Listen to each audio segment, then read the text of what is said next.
की सुर्खियाँ से उप संपादक वैभव शर्मा। तो जैसा कि आप लोग आज देख सकते हैं, आज हमारे आगे हैं डिवाइन मेडिकेयर के डॉक्टर हमारे आदरणीय विकास गर्ग जी। सर, आप बताना चाहेंगे कि जैसे आज के टाइम में बरसात का समय है और तरह तरह की बीमारियां पकड़ रही है लोगों को, बढ़ते उम्र घटते उम्र के साथ छोटे छोटे बच्चों को भी। तो हम लोगों को किस तरह से बरसात के समय में अभी क्या क्या खान पान करना चाहिए और किस तरह की बीमारियों से बचना चाहिए और क्या क्या होने से ये संक्रमण या रोग फैल रहे हैं?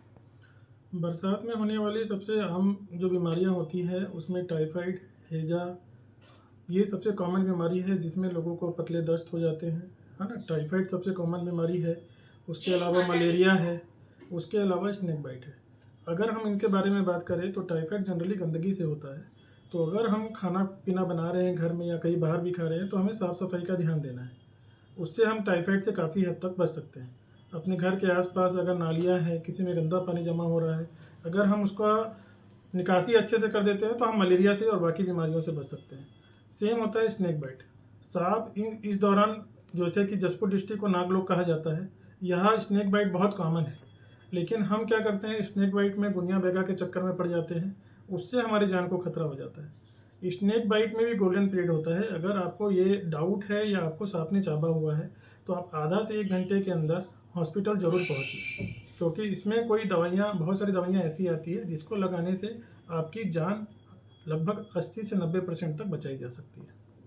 सर, जैसे अभी तक अपने छत्तीसगढ़ में तो सुनने को नहीं आया है, लेकिन जैसे अदर स्टेट में जैसे सुनने को आ रहा है, बरसात का मौसम है अभी, तो उसमें जैसे बॉडी में एल्सरेशंस हो रहे हैं, रेड रेड स्पॉट आ रहे हैं, तो उस हिसाब से हम लोग को क्या करना चाहिए? जो जनरली बॉडी में रेड स्पॉट्स और ये सब आते हैं, ये एलर्जी की वजह से होता है। हम लोग जनरली क्या करते हैं कि हमारे जो कपड़े हैं वो सूखे नहीं रहते हैं और हम उन्हीं कपड़ों को पहन लेते हैं। तो सबसे मेन कारण इसका एलर्जी होता है, जो गीले कपड़ों से हो सकता है, हमारी बेडशीट से हो सकता है। और कई लोग अभी पुट्टू खाते हैं, मशरूम जो होता है। जी। कई लोगों को ये नहीं पता होता है कि उनकी बॉडी उसके लिए बहुत ज़्यादा सेंसिटिव होती है। तो पहले अगर आप पुट्टू या बाकी चीज़ें खा रहे हैं तो उसमें भी आप पहले थोड़ा बहुत खा के देखिए। अगर आपको फीवर, एलर्जी के सिम्टम्स दिखते हैं तो आप उसको मत खाएं। सर, जैसे इसी बीच खाने पीने का बात निकला है, तो पत्ता गोभी में आज के टाइम में एक कीड़ा एक निकल रहा है, बोल रहे हैं जैसे बरसात के समय में, तो उसमें जैसे क्या क्या खाना चाहिए, किस तरह का जैसे करना चाहिए उसका? जैसे भी पत्ता गोभी हो गया, बैंगन हो गया, ये जितनी भी सब्जियां आती हैं, क्योंकि इसमें कीड़े हम लोग को जनरली दिखते नहीं हैं, क्योंकि ये वाइट कलर के होते हैं। तो हमको हमेशा कभी भी अगर ये सब सब्जियां खानी है तो हमको उसको प्रॉपर उबालना चाहिए। गर्म पानी में उबालने के बाद ही उस सब्जी का सेवन करना चाहिए, या तो हमें बरसात के मौसम में इन सब्जियों को अभी अवॉइड करना चाहिए। सर, जैसे कि अभी अपना डिवाइन मेडिकेयर में कोई भी पेशेंट आता है तो आपके द्वारा उनको एक चार्ट शीट दिया जाता है जिसमें उनको क्या-क्या खान-पीन करना रहता है। तो उसके लिए आप क्या सजेशन करना चाहेंगे हमारे जो पत्थल गाँव के जो ग्रामीण लोग हैं, जो पत्थल गाँव के लोकल लोग हैं उन लोग को?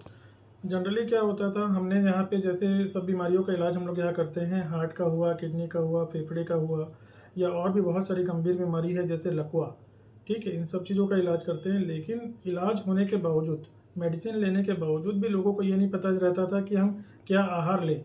तो उसके लिए हमने सबके लिए अलग अलग चार्ट बनाया है। जैसे डायबिटीज़ पेशेंट के लिए अलग है, किडनी पेशेंट के लिए अलग है।